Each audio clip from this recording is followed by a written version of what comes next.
Welcome to the audiobook of Samuel Chamberlain's My Confession, Recollections of a Rogue. And if you guys would like to download an MP3 file of this audiobook or put it on your favorite podcast player or see a chapter by chapter breakdown and commentary after the fact, go sign up for my Cormac McCarthy course. Link is down in the description below, and let's get going. Chapter 2, A Fire, a Flight, and a Flight. About the middle of January, King Sirius relinquished his grip on the river, and a boat from Pittsburgh made its appearance, a sternwheeler, or wheelbarrow, as they are called on the western waters. The river was full of floating ice, and our wheel got badly damaged, rendering our passage slow and tedious, 8 days being spent in the passage to Cincinnati. I was delayed 10 days more before there was a boat for St. Louis, from where I took passage on the Alton packet to Yoga. It was Saturday night when we reached Alton. A plank was run out, and a fearful voice told me to jump. I stood on the plank, hesitating, when the same rough voice exclaimed, "Come, don't stop all night. Jump!" Seeing the faint glim of a light far below, I sprang into the darkness and landed in 3 foot of the Illinois mud. I looked up. The boat had already cast off and was moving away in the blackness, her furnace fires shining on the figures of men on the broiler deck, clothing them in bright red. I seemed hopelessly stuck when a light flashed before my eyes. A hand was laid on my shoulder, and a voice inquired, "Franklin, sir?" I said, "Yes," was hauled out, and found my trunk on a wheelbarrow high up on the bank in charge of another man. My friend with the lantern assisted me, for I carried so much real estate on my boots I could not have walked without his support. No other unfortunate having landed, I was the sole prize cast ashore, so the porters of the Franklin house crowd considerable over the less fortunate ones of the Eagle and Alton hotels.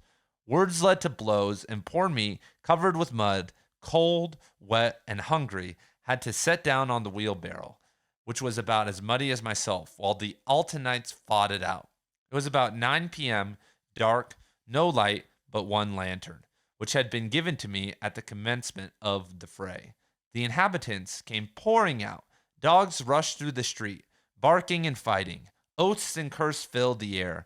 I became uneasy at this slight misunderstanding, and when a red-headed offender came to me, I could resist the temptation no longer, but launched out with my left, caught him under the ear, sending him to the mud. Somehow the fight stopped, as if this was all they had been waiting for. We were the victors. The landlord of the Franklin house informed me that my uncle, Adam Chamberlain, lived some 5 miles back from the town at a place called Monticello on Scarrett's Prairie. I remained here all night, had my clothing and boots cleared of mud, and to my surprise, the appreciating landlord refused any pay. "No," he said, "the man that can lick Jim Melchor at one blow can stop with me a month, and not cost him a red." I got full directions how to find my uncle's place, and after breakfast I started.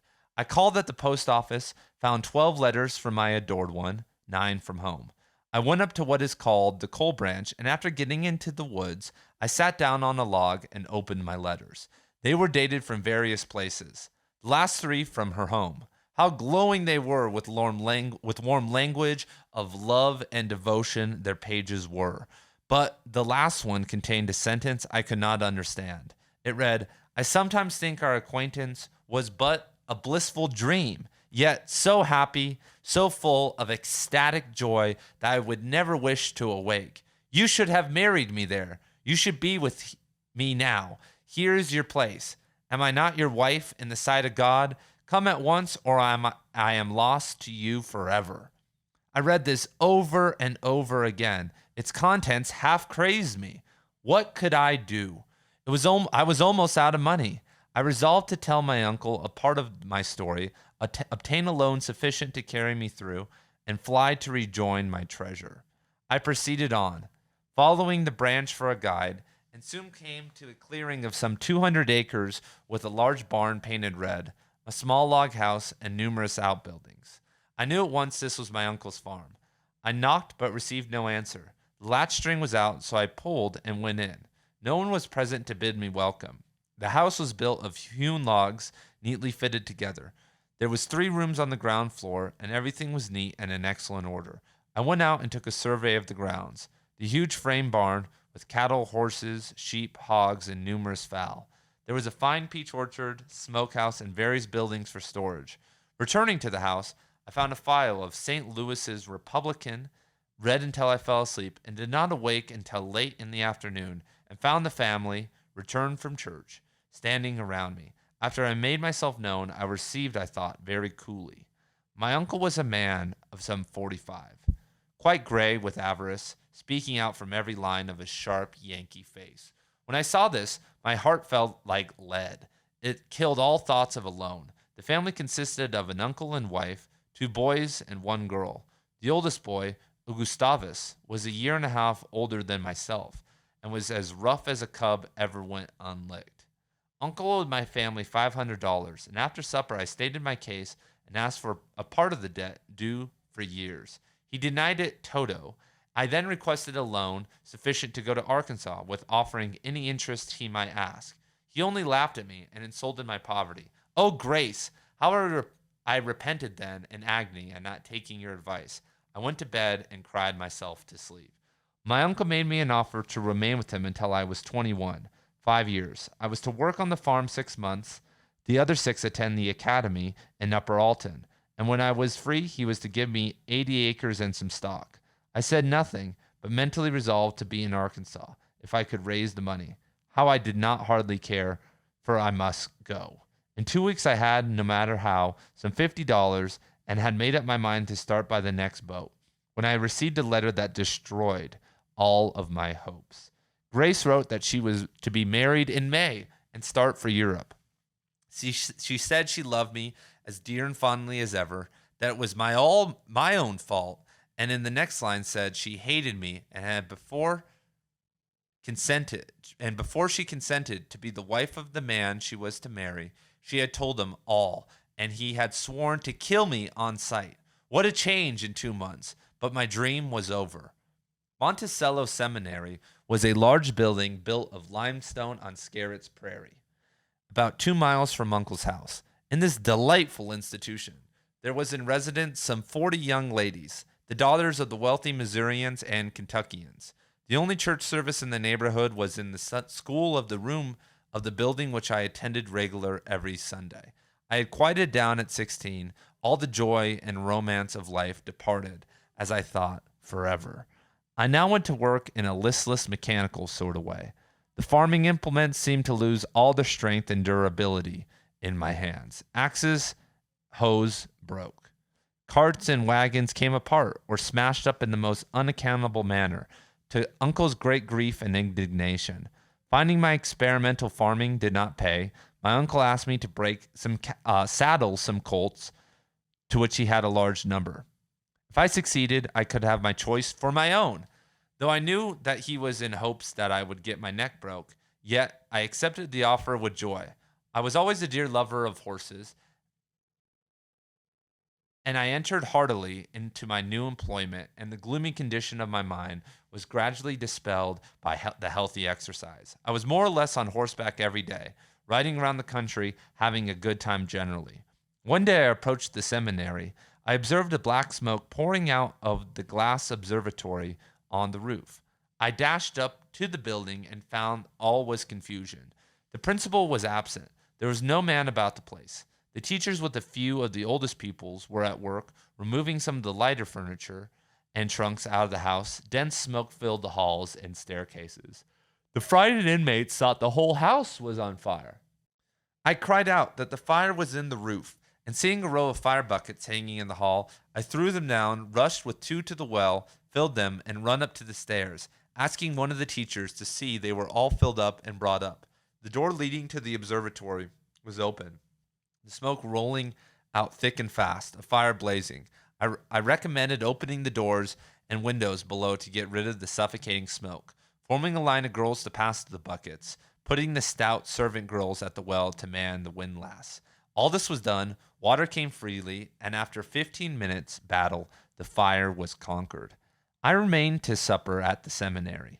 The principal had returned. The fire was discussed. How it originated, no one could surmise. I suggested that it might have been caused by the rays of the sun, the glass of the dome bringing them to a focus as a sunglass. We adjourned to the scene of the fire and found in the heavy glass plate a bullseye, which was undoubtedly the cause of the mischief. A fine astronomical instrument, badly injured, some books and papers destroyed, and the woodwork somewhat burnt was the extent of the damage. This acquaintance, commenced amidst the fire and water, soon ripened into a warm friendship. And as the season advanced and the walking became good, some of the girls would walk over to our house when I would escort them home through the woods. All this was very pleasant, but Uncle did not like it. He, with an eye to business, wished for his Gus to do the gallanting and took care to inform them that I was a poor relative, depending on him for support. About this time, Uncle committed an act of meanness that would have shamed an Indian. I had done considerable work about the place, and I always fed the cattle before going to bed. One night I had put the lantern down on the barn floor and climbed up on the haymow to throw some hay when a heavy groan came from apparently under my feet. With the pitchfork poised to stab, I cried out, "Who's there?" A dark something rose up out of the hay, and a trembling negro voice begged me not to hurt him. I made him descend the ladder, and at the point of a pitchfork marched him into the house.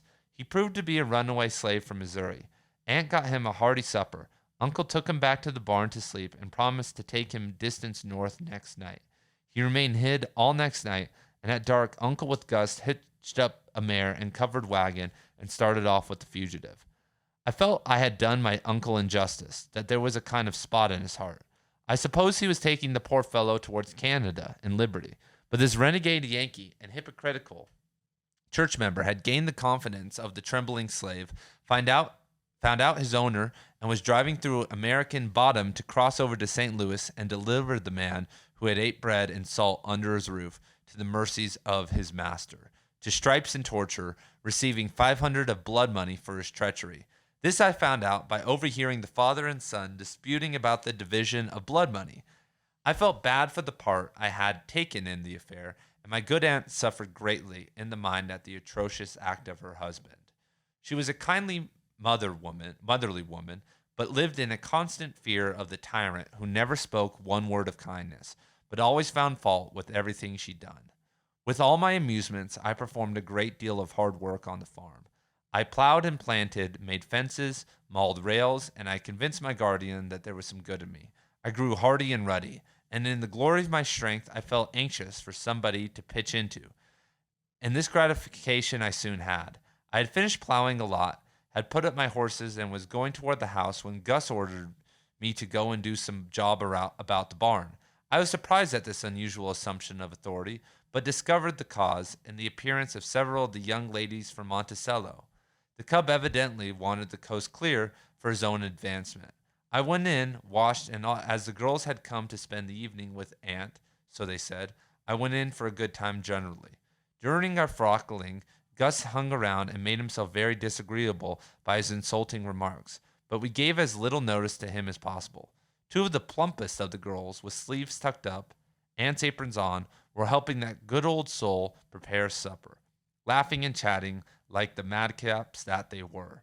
I, with the three that had been milking, and was coming into the yard in front of the house where Uncle was seated smoking, when the cub called me a beggar. I deposited the milk in the house and walked out again when the fool renewed the insult and struck me. Quick as a flash, my left shot out, catching him on the breast and sending him to the ground with a heavy thud. A scream from all the girls made me look round just in time. My precious uncle was rushing on me with an uplifted axe. To avoid the blow, wrenched the murderous weapon from his hands with a blow from my fist, laying beside his motionless son, was but the work of a moment. I felt all on fire. With one foot on his chest, I brandished the axe to brain him. The girls shrieked, and some fainted. When my better nature prevailed, throwing the horrid weapon away, I sat on a log and cried like a child. Aunt helped her husband and son, and they disappeared in the house, while the girls crowded around me. Cousin Elizabeth brought out the girls' things, and we started for the seminary. I stayed there all night, and in the morning, Timothy Turner, postmaster, rode over to Uncle's, got my trunk, and $100, the price, as Uncle said, for my colt. Bidding farewell to all My dear friends, I drove to Alton, where I embarked on the Luella for St. Louis. A cousin of mine from Ohio, Bradley Chamberlain, I found here in business as an agent for Laughlin's Powder Company. I obtained employment driving a light wagon making deliveries of gunpowder to the steamboats. I remained here but a few weeks. Then I, with $150 in my pocket, was off for New Orleans. I had at this time acquired a fondness for strong drink, and on the boat down I drank freely. In New Orleans, I indulged in all kinds of debauchery, and my money was soon gone. I now led a precarious life for several months. I'd befriended a French girl who kept a coffee stand in the French market, and she insisted on my sharing her bed and board when I could do not better. I became acquainted with a gentleman, the warden of the penitentiary at Baton Rouge, who made me an offer to do the clerical duty of that establishment. I accompanied him to Baton Rouge, which lays about 100 miles above New Orleans. My duty was easy, with good pay and excellent board, and I made up my mind that I was all right, at last, and done my best to give satisfaction to my employer, and I succeeded. I had a fine saddle horse placed at my disposal, and when the weather permitted, I took horseback excursions into the interior. One day I was riding up the river on the levee when I saw a horsewoman approaching at speed, on a road at right angles with the embankment. A cry for help reached me. The lady's horse was running away, direct for the river. Driving spurs into my steed, I dashed on and fortunately reached her just as her frightened horse struck the levee. I caught her all round the waist with my right arm, when being overbalanced, I fell onto the ground, dragging her with me. At the same moment, her horse plunged into the swollen Mississippi. The lady, or rather girl, was not hurt, but was frightened and faintish. She soon recovered her self-possession and poured forth her thanks in the prettiest manner possible. She was very petite, a brunette, with such eyelashes, so long, so black, how they made my heart thump as her eyes glanced from under them. I was about to pour forth my joy in being an instrument in saving so much loveliness when an old little gentleman rode up, sprang off his horse, and clasped the girl in his arms, talking with the greatest accent in French. He then thanked me in English for saving his wife. His wife! That beautiful fairy-like being wedded to that old dried-up man of 60. Impossible!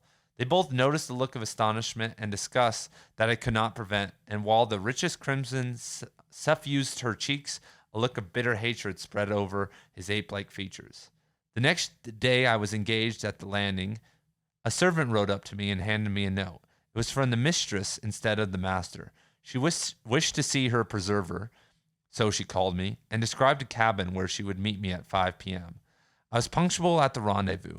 An old Negro came out of the cabin, and telling me to go in, led my horse away. I entered and was clasped in the arms of the impulsive little beauty, who was more like a child than a wife. When she became calmer, she gave me her history.